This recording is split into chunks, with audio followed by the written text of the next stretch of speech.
Guys, Customers Mods here, and I'm back with another video.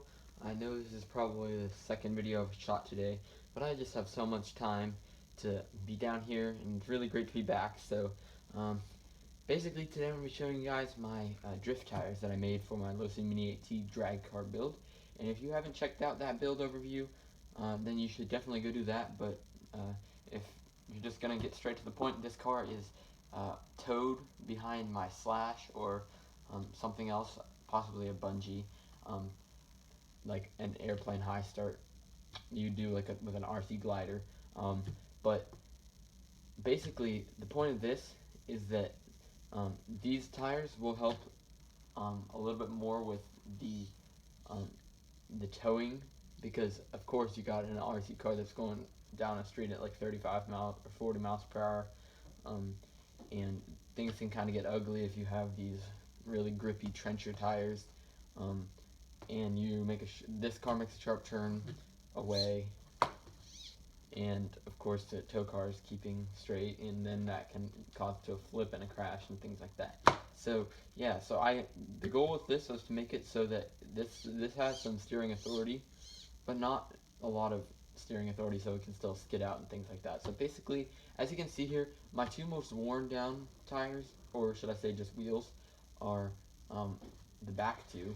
This one has rubber on like half of it. This one has absolutely no rubber. So it's kind of a wear down process.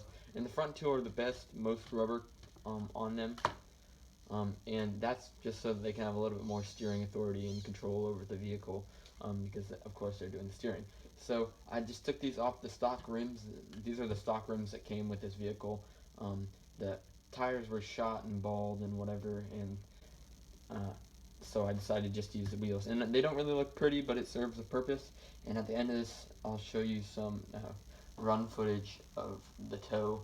And of course, it's not going to be completely pretty, but yeah, so I'm just really excited about this. The one thing I'm really thinking is going to be an issue for this is just being able to kind of keep it under control. Like, it's good, but I feel like I want to have the control of this vehicle, because of course when you're towing it at the high speeds, you know, things can get kind of hairy. And especially I took some onboard footage that I'm going to show you, and you can really tell.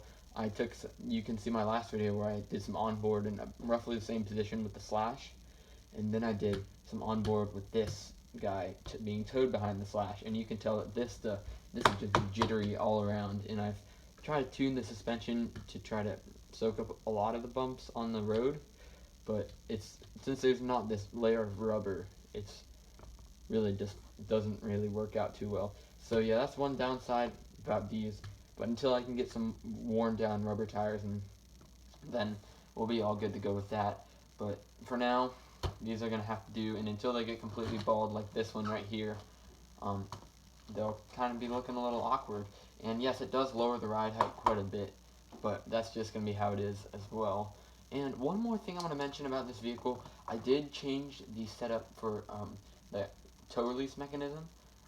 And instead of it coming from all the way back here under the vehicle, I decided just to go through the bumper and then under this arm right here, and then into the front right here. And I know it's kind of hard to explain.